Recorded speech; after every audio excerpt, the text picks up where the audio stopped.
बिस्मिल्लाहिर्रहमानिर्रहीम। अस्सलाम वालेकुम। कैसी है मेरी यूट्यूब फैमिली? उम्मीद करती हूँ कि आप सब लोग खैर खैरियत से होंगे और जो मेरे बहन भाई बीमार हैं, परेशान हैं, अल्लाह पाक से मेरी दुआ है कि अल्लाह पाक इनको जल्द सेहत और तंदुरुस्ती अता फरमाए। आमीन सुमा आमीन। आज की वीडियो स्टार्ट करते हैं, जहाँ कुन फरमा दिया जाता है और तकदीरें बदल दी जाती हैं। सोचो कैसे मुकद्दर बदलेगा वो तुम्हारा, जब तुम इससे मांगने से ही कतराते हो। वो तो कहानी बदलने में खूब माहिर है। जब कह देगा कुन तुम्हारी दुआओं पर, तुम आजिज़ों को हकीकत पाओगे, तुम अल्लाह को अपने करीब पाओगे। तुम अपना हर दुख दर्द तकलीफ भूल जाओगे। क्या हुआ जो आज मुस्कुराहट लबों से जुदा है? रखो अल्लाह पर यकीन, तुम बहुत जल्द मुस्कुराओगे। वो तो कहानी बदलने में खूब माहिर है। वो अगर चाहे तो एक पल में मुकद्दर बदल देगा तुम्हारा और तुम सोचते ही रह जाओगे, ये कैसे मुमकिन है कि तुम कुछ मांगो और अल्लाह ना दे। ये इसकी रहमत को गवारा नहीं कि तुम मांगो और ना दे। वो जब कह देगा कुन तुम्हारी दुआओं पर, तो तुम आजिज़ों को हकीकत पाओगे। वो समेट लेगा तुम्हारा तमाम गम और तुम बहुत जल्द दिल से मुस्कुराओगे। वो एक पल में मकाम बदल देगा तुम्हारा, तुम सोचते रह जाओगे। देखो ये तेरी तो असल में इम्तिहान है तुम्हारा कि तुम अपने रब को कब तक मनाओगे। तुम डरो नहीं, तुम मायूस मत हो, तुम जहाँ कहीं भी हो अल्लाह तुम्हारे साथ है।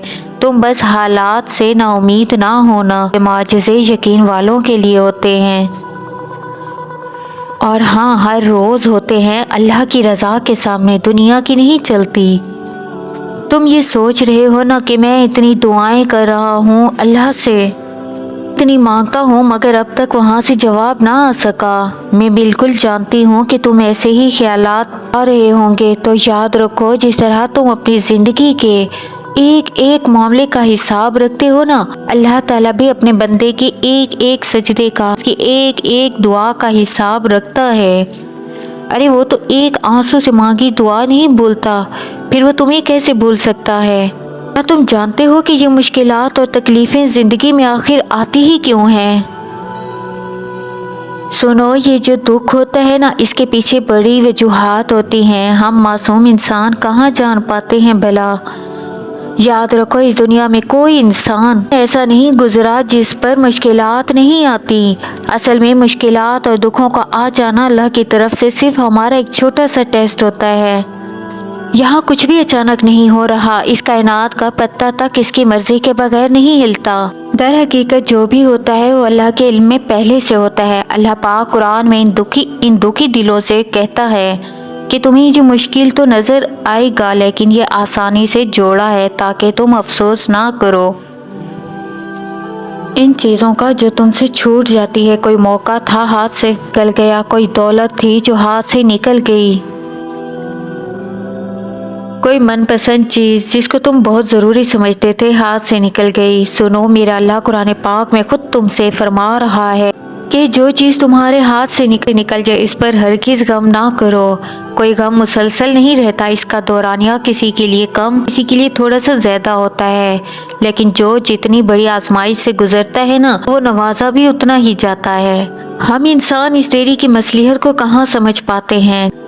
जान लो कि अल्लाह कभी भी तुम्हारा नुकसान नहीं करता। अल्लाह जिससे राजी ना हो, अल्लाह ताला खुद इसे तुमसे दूर कर देता है। जब बंदा कहता है या रब, तो अल्लाह कहता है लब्बैक, मांग तुझे क्या अता किया जाए। कुरान ने एक लफ्ज़ कह दिया है कि मेरे रब को अपने प्यारे बंदों के फ्यूचर प्लानिंग का खुद से फैसला करना होता है, क्योंकि अभी तुम नहीं जानते, ये हम इंसान नहीं जानते कि हमारी प्लानिंग कल हमारे लिए फ़ायदा मंद होगी या नुकसानदाह। अल्लाह तुम्हारे लिए बेहतर चुन रहा होता है, जो तुम्हारे वहम और गुमान में नहीं होता। अभी तुम अजियत में होगे, बहुत तकलीफ में होगे।